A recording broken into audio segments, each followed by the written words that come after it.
প্রায় ২.৫ বছরের দীর্ঘ অপেক্ষার পর অবশেষে আশার আলো দেখতে শুরু করেছে হযরত শাহজালাল আন্তর্জাতিক বিমানবন্দরের বহুল প্রত্যাশিত থার্ড টার্মিনাল। অগাস্টের শেষে অথবা সেপ্টেম্বরের প্রথম সপ্তাহে আমি আশা করছি চুক্তিটা হবে।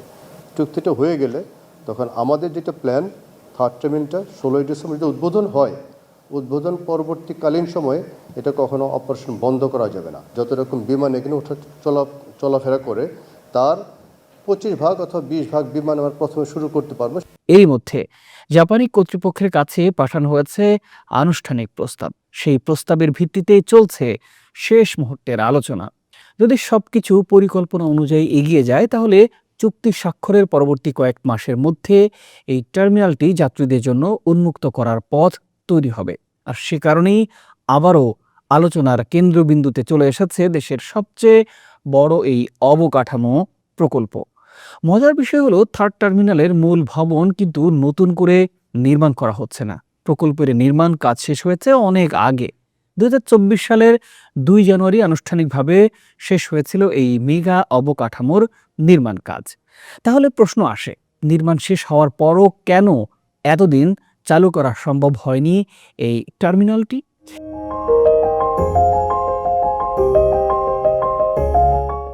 এই প্রশ্নের উত্তরে লুকিয়ে আছে বাংলাদেশ ও জাপানের মধ্যে দীর্ঘ আলোচনার ভেতরের বিষয়টি। মূল পরিকল্পনা অনুযায়ী আগামী ১৫ বছরের জন্য থার্ড টার্মিনাল পরিচালনা ও রক্ষণাবেক্ষণের দায়িত্ব দেওয়ার কথা ছিল একটি জাপানি কনসোর্টিয়ামকে। কিন্তু এখানেই শুরু হয় মতপার্থক্যের। টার্মিনাল পরিচালনা কিভাবে হবে, আয় কিভাবে ভাগ হবে, ভবিষ্যতের ঝুঁকি কে বহন করবে এবং কোন কোন খাত থেকে রাজস্ব সংগ্রহ করা হবে, এইসব বিষয় নিয়ে দুই পক্ষের মধ্যে দীর্ঘদিন ধরে আলোচনা চলতে থাকে। এক পর্যায়ে পরিস্থিতি এমন পর্যায়ে পৌঁছায় যে পুরো প্রক্রিয়াই কার্যত স্থবির হয়ে যায়। এর ফলে নির্মাণ শেষ হলেও চালু করা যায়নি দেশের সবচেয়ে আধুনিক এই টার্মিনাল। কিন্তু নতুন সরকার দায়িত্ব নেয়ার পর এই বিষয়টিকে অগ্রাধিকার ভিত্তিতে সামনে আনা হয়। শুরু হয় নতুন করে কূটনৈতিক ও কারিগরি আলোচনা। সংশ্লিষ্ট সূত্র জানিয়েছে, গেল ৩ মাসে বাংলাদেশ ও জাপানের মধ্যে অন্তত ৫টি উচ্চ পর্যায়ের বৈঠক অনুষ্ঠিত হয়েছে। এমনকি জাপানের বিমানমন্ত্রীর সঙ্গে গুরুত্বপূর্ণ আলোচনা হয়েছে। প্রশ্ন হলো, সে আলোচনাগুলোতে আসলে কি ধরনের অগ্রগতি হয়েছে? সরকারের সর্বশেষ প্রস্তাবে কি আছে? জাপানকে কোন কোন খাতের দায়িত্ব দেওয়া হচ্ছে? আর বাংলাদেশের নিয়ন্ত্রণে থাকছে কোন কোন গুরুত্বপূর্ণ বিষয়গুলো?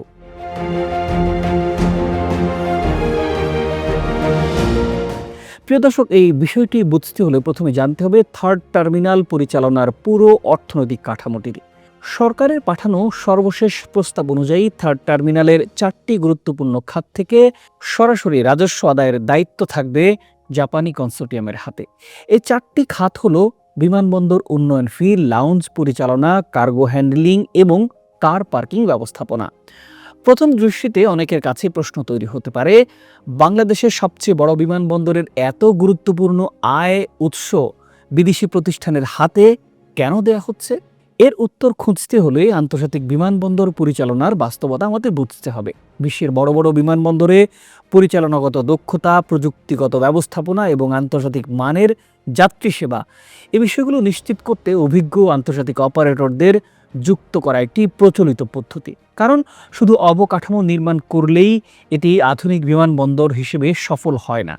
প্রতিদিন হাজার হাজার যাত্রী, শত শত ফ্লাইট, কার্গো অপারেশন এবং নিরাপত্তা ব্যবস্থাপনা দক্ষভাবে পরিচালনা করার জন্য বিশেষজ্ঞ, জনবল ও অভিজ্ঞতার প্রয়োজন হয়।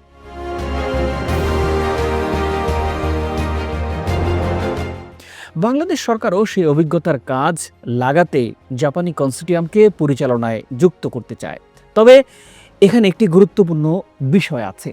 সরকারের সর্বশেষ প্রস্তাব অনুযায়ী আন্তর্জাতিক নিয়ম অনুসারে ওভারফ্লাই চার্জ এবং বিমান অবতরণ ফি সরাসরি জমা হবে বাংলাদেশের সিভিল এভিয়েশন কর্তৃপক্ষের নিজস্ব তহবিলে। অর্থাৎ আকাশসীমা ব্যবহার করে বিদেশি বিমান চলাচল কিংবা বিমান অবতরণ থেকে যে গুরুত্বপূর্ণ আয় আসবে তার নিয়ন্ত্রণ বাংলাদেশের হাতেই থাকবে।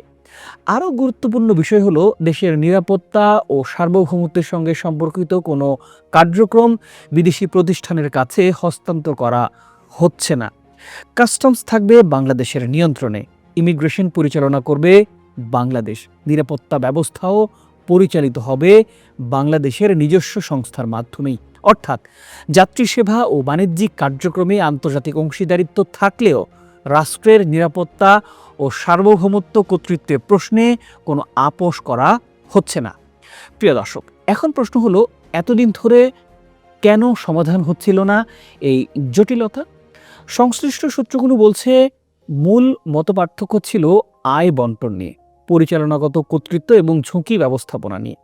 জাপানি পক্ষ দীর্ঘমেয়াদী পরিচালনায় বিনিয়োগ ও দক্ষতা ব্যবহারের নিশ্চয়তা চাইছিল, অন্যদিকে বাংলাদেশ চাইছিল জাতীয় স্বার্থ ও আর্থিক সুবিধা সর্বোচ্চ পর্যায়ে নিশ্চিত করতে। ফলে এই দুই পক্ষের মধ্যে দীর্ঘ সময় ধরে দর কষাকষি চলেছে। তবে গেল কয়েক মাসে পরিস্থিতি দ্রুত পরিবর্তন হয়েছে। নতুন সরকার দায়িত্ব গ্রহণের পর এই বিষয়টিকে বিশেষ অগ্রাধিকার দেয়া হয় মূলত তারেক রহমানের নির্দেশনার কারণে।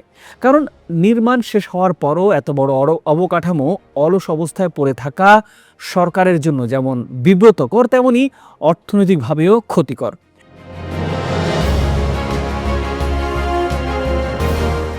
প্রতিদিন টার্মিনাল চালু না হওয়ার অর্থ হলো যাত্রী সেবার উন্নয়ন বিলম্বিত হওয়া। প্রতিদিন টার্মিনাল চালু না হওয়ার অর্থ হলো বাংলাদেশের এভিয়েশন খাতের সম্ভাবনা পূর্ণ মাত্রায় কাজে লাগাতে না পারা। এই বাস্তবতা বিবেচনা নিয়েই গেল 3 মাসে অন্তত 5টি উচ্চ পর্যায়ের বৈঠক অনুষ্ঠিত হয়। সংশ্লিষ্ট কর্মকর্তারা বলছেন, জাপানের বিমানমন্ত্রীর সঙ্গে বৈঠক সহ একাধিক কূটনৈতিক উদ্যোগ নেওয়া হয়েছে। এমনকি পররাষ্ট্র মন্ত্রণালয়েও সরাসরি এই প্রক্রিয়াকে এগিয়ে নিতে সক্রিয় ভূমিকা পালন করেছে। অর্থাৎ এটি শুধু একটি ব্যবসায়িক চুক্তি নয়, বরং বাংলাদেশ ও জাপানের মধ্যকার একটি গুরুত্বপূর্ণ কৌশলগত সহযোগিতা হিসেবেও বিবেচিত হচ্ছে। এদিকে আরেকটি গুরুত্বপূর্ণ বিষয় হলো গ্রাউন্ড হ্যান্ডলিং। সাধারণ যাত্রীদের কাছে এই বিষয়টি খুব বেশি পরিচিত না হলেও এটি বিমানবন্দরের কার্যক্রমের প্রাণকেন্দ্র বলা হয় গ্রাউন্ড হ্যান্ডলিংকেই। বিমান অবতরণের পর লাগেজ পরিবহন, কার্গো ব্যবস্থাপনা, যাত্রী বোর্ডিং, বিমান প্রস্তুতকরণ সহ অসংখ্য কাজ এই খাতের আওতায় পড়ে। আর সেই কাজ পাওয়ার জন্য এরই মধ্যে আন্তর্জাতিক পর্যায়ে কয়েকটি বড় প্রতিষ্ঠান আগ্রহ প্রকাশ করেছে। এর মধ্যে যুক্তরাজ্যের মেনজিস এভিয়েশন, তুরস্কের চেলেভি এভিয়েশন এবং সংযুক্ত আরব আমিরাতের জানাতা। এই প্রতিষ্ঠানগুলো বিশ্বের বিভিন্ন আন্তর্জাতিক বিমানবন্দরে কাজ করার অভিজ্ঞতা আছে। কর্তৃপক্ষ বলছে এখানে মূল বিবেচ্য বিষয় হবে 3টি। প্রথমত বাংলাদেশের আর্থিক স্বার্থ, দ্বিতীয়ত যাত্রী সেবার মান, তৃতীয়ত দীর্ঘমেয়াদী অপারেশনাল দক্ষতা। কারণ থার্ড টার্মিনালের সাফল্য নির্ভর করবে শুধু সুন্দর ভবনের উপরই নয়, বরং প্রতিদিনের কার্যক্রম কতটা দক্ষতার সঙ্গে পরিচালিত হচ্ছে তার উপরে।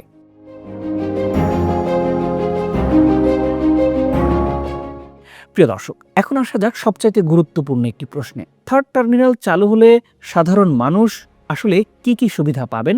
বিশেষজ্ঞদের মতে বর্তমান টার্মিনালগুলোর উপর যে অতিরিক্ত চাপ আছে সেটি উল্লেখযোগ্যভাবে কমে যাবে। অর্থাৎ চেক ইন প্রক্রিয়া খুব দ্রুততার সাথে করা যাবে, কারণ এখানে অনেকগুলো চেক ইন কাউন্টার রয়েছে। ইমিগ্রেশন ব্যবস্থাও আরও আধুনিক হবে নিশ্চিতভাবেই বলা যায়। ব্যাগেজ হ্যান্ডলিংয়ের সময় কমে যাবে, কারণ এখানে অত্যাধুনিক 18টি যে ব্যাগেজ হ্যান্ডলিংয়ের জন্য বেল্ট দেওয়া হয়েছে। আন্তর্জাতিক যাত্রী সেবার জন্য অপেক্ষার সময় অনেকটাই কমে যাবে। একই সাথে কার্গো সুবিধা উন্নত হওয়ায় দেশের রপ্তানি বাণিজ্য নতুন গতি পাবে। বিশেষ করে তৈরি পোশাক, কৃষিপণ্য এবং উচ্চ মূল্যের রপ্তানি পণ্যের দ্রুত পরিবহনে বড় ধরনের সুবিধা পাওয়া যাবে। আর এখানেই থার্ড টার্মিনালের প্রকৃত গুরুত্ব। এটি শুধু একটি বিমানবন্দর প্রকল্পই নয়, এটি বাংলাদেশের অর্থনীতি, বাণিজ্য, পর্যটন এবং আন্তর্জাতিক সংযোগ ব্যবস্থার ভবিষ্যতের সঙ্গে সরাসরি সম্পর্কিত একটি অবকাঠামো। আর সে কারণেই থার্ড টার্মিনাল চালুর বিষয়টি শুধু বিমানবন্দর সংশ্লিষ্টদের জন্যই নয়, বরং পুরো দেশের জন্য গুরুত্বপূর্ণ একটি ঘটনা।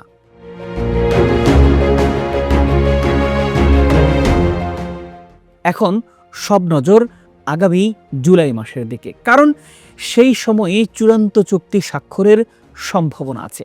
আর যদি সেই চুক্তি নির্ধারিত সময়ে সম্পন্ন হয় এবং চলমান প্রস্তুতি একই গতিতে এগিয়ে যায়, তাহলে বহু প্রতীক্ষার অবসান ঘটবে।